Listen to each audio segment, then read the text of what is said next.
Shalom, nous sommes heureux et très contents de nous retrouver en ces instants pour partager autour de la parole de Dieu. Nous voulons nous encourager à la prière. Ce programme est dénommé la recette des champions.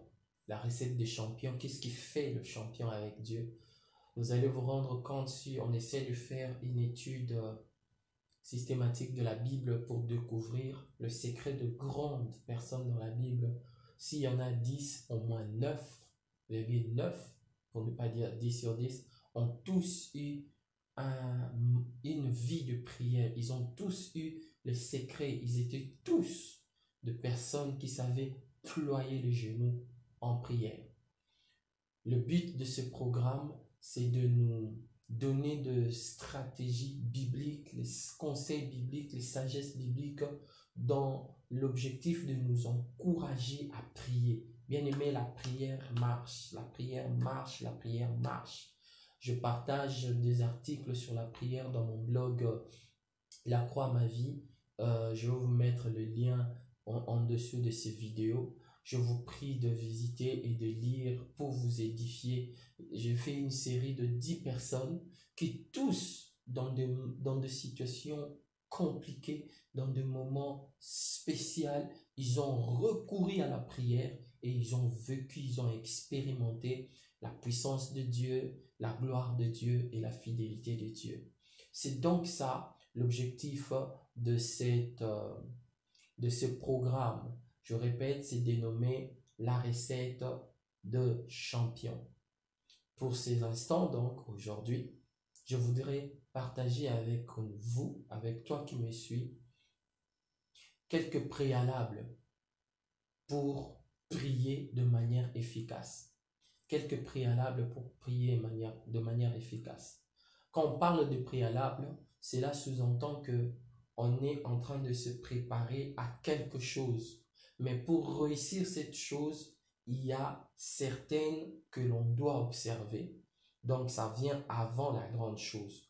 Voilà le sens du mot préalable. Alors, j'ai vu deux préalables. Je voudrais partager avec toi deux préalables autour de la prière efficace. Deux préalables à observer pour prier de manière efficace. Le tout premier préalable, c'est ce que Daniel a fait. Nous sommes dans Daniel chapitre 9, le verset 1 et 2. Daniel 9, 1 et 2, je lis cela rapidement.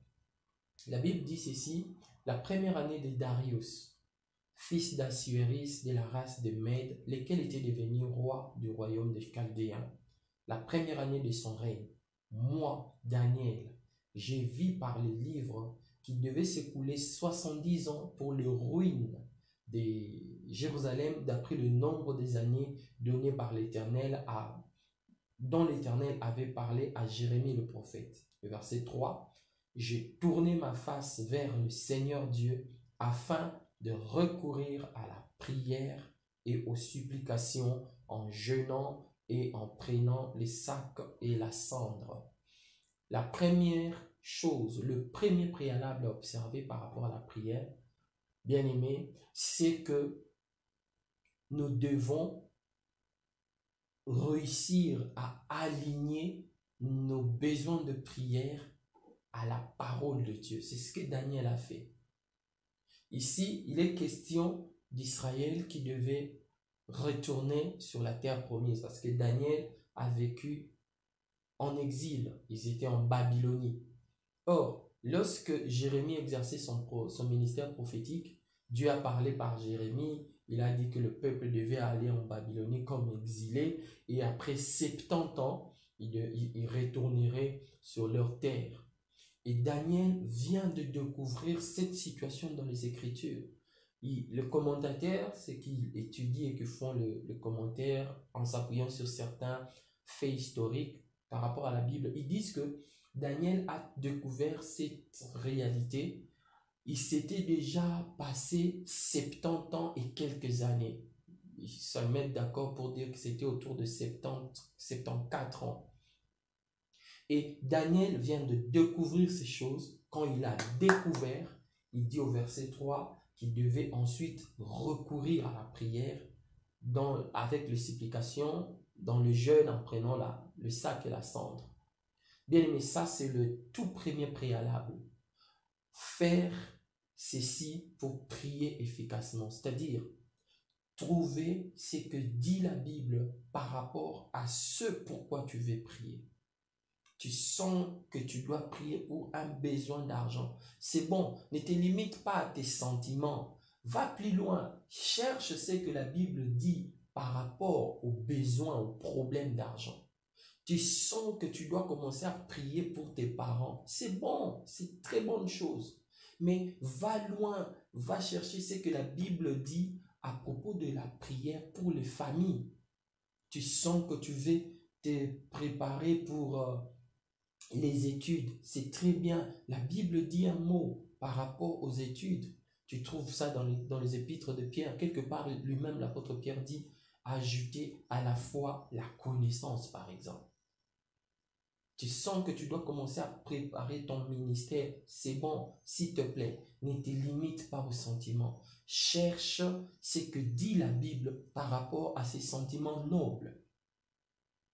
Ça, c'est le premier préalable. L'avantage de ces premiers préalables, c'est quoi? L'avantage de ces premiers préalables, ça nous permet de nous aligner à la volonté de Dieu. Dieu ne partira jamais contre sa parole.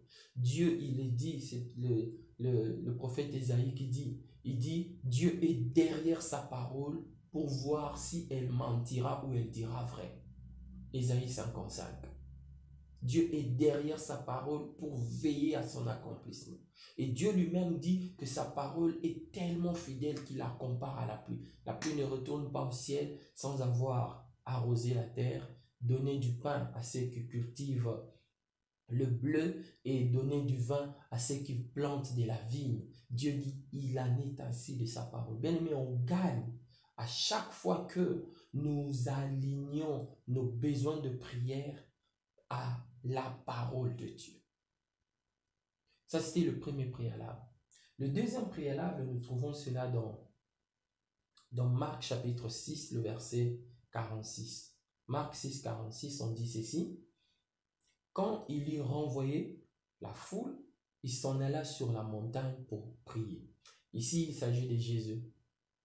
Dans la version parole vivante, on dit, quand il y renvoyait la foule, il monta sur une colline pour la prière. Le deuxième préalable pour prier de manière efficace consiste à comprendre que le combat de la prière se gagne avant la prière. Comme Jésus a fourni les efforts pour monter au sommet à vue de prier, toi et moi aussi nous devons fournir des efforts pour préparer nos cœurs en vue de bien prier. Il y a beaucoup d'obstacles à la prière, mais malheureusement, nous n'en connaissons qu'un seul et ça semble être l'obstacle le plus connu. Mais ça semble être le seul obstacle, mais il y en a beaucoup. Le principal obstacle de la prière, c'est le péché. Dieu n'exauce pas le péché. Mais cependant, bien aimé, à côté du péché, il y a aussi autre chose qui en soi n'est pas un péché, mais ça fonctionne comme un obstacle à la prière. Les attitudes qu'on a dans le cœur, par exemple. L'état dans lequel se trouve notre cœur. Vous savez, il y a l'histoire d'un missionnaire, il est parti évangéliser en Inde vers les années 1800, début 1900. C'était un homme fort, c'était un homme puissant, il priait beaucoup.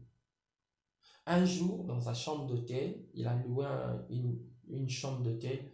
La fenêtre principale de sa chambre d'hôtel donnait sur une grande montagne là aux Indes. Alors, il avait les habitudes de prier très tôt le matin, vers 4h, 4h35. Un jour, il priait.